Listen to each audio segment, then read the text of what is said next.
এটা বলেছি।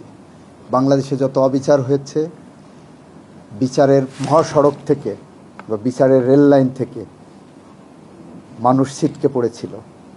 উনি আসার পরে গত 16 মাসে সেই মহাসড়কে আমাদেরকে তুলে দিয়েছেন।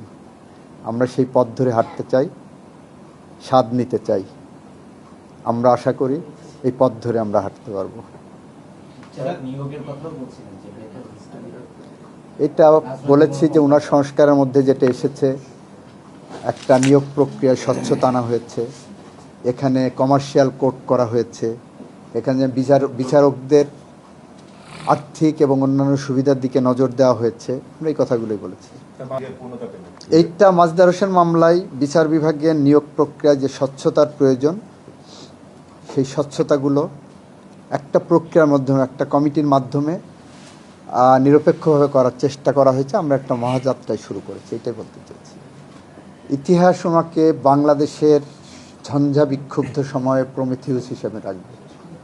স্যার, অনেক আইনজীবী এর আগেও আমরা দেখেছি বলেছেন বা এরকম অভিযোগ আছে যে অ্যাপিলেট ডিভিশনে মামলা নিষ্পত্তি বা মামলা পরিচালনায় খুব ধীরগতি ছিল ওনার সময়। এই বিষয়টার সাথে আপনি আপনার অবজারভেশন? কোয়ালিটি জাজমেন্ট এসেছে ওনার সময়। কোয়ালিটি জাজমেন্ট, লয়ারদের আর্গুমেন্ট করার ক্ষেত্রে যে ডিসস্যাটিসফ্যাকশন থাকতো, যে আমি আমার মামলা বলতে পারতাম না, জাস্ট ধরলাম আর শেষ ভরসাস্থল যেখানে একটা মামলা ধরলাম, কয়েক সেকেন্ডে বের করে দিলাম, এই সংস্কৃতি থেকে উনি বের করে এনেছেন।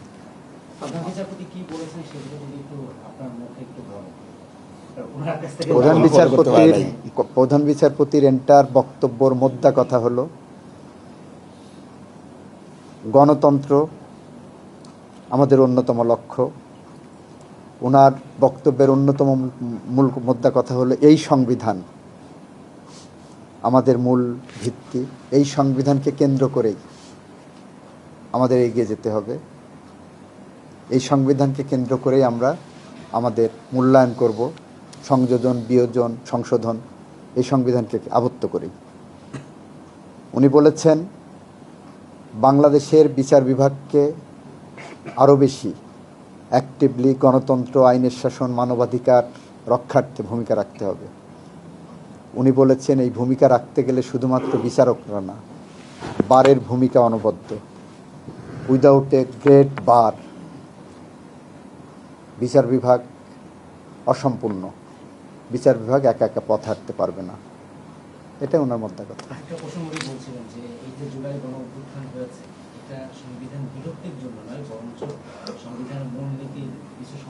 এক্স্যাক্টলি বলেছেন এটা, যে জুলাই গণ অভ্যুত্থানের যে চেতনা, যে প্রেরণা, যে প্রেক্ষাপট, যে প্রেক্ষিত, সব কিছুই এই সংবিধানকে বিলুপ্তির জন্য করা হয়নি। এই সংবিধানকে তার রাইট ট্র্যাকে নেওয়ার জন্য করা হয়েছে।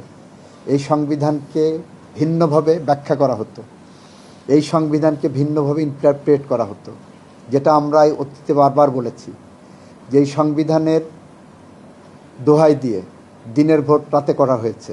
আমরা আগে বলেছি এই সংবিধানের দোহাই দিয়ে দিনের বেলা মানুষ ধরে নিয়ে যে খুন করে দেওয়া হচ্ছে, এই সংবিধানের দোহাই দিয়ে গুম করা হচ্ছে, মিথ্যা মামলা করা হচ্ছে, এবং সাংবিধানিক শাসনের নামে। আমরা বলেছি বারবার, আগেও বলেছি যে এটা অন্যায়, এটা সাংবিধানিক শাসন না, সংবিধান এটা বলে না। উনিও সেটা বলছেন যে সংবিধান যেটা আছে, সংবিধানের মতো চলা উচিত। সংবিধানকে ভিন্নভাবে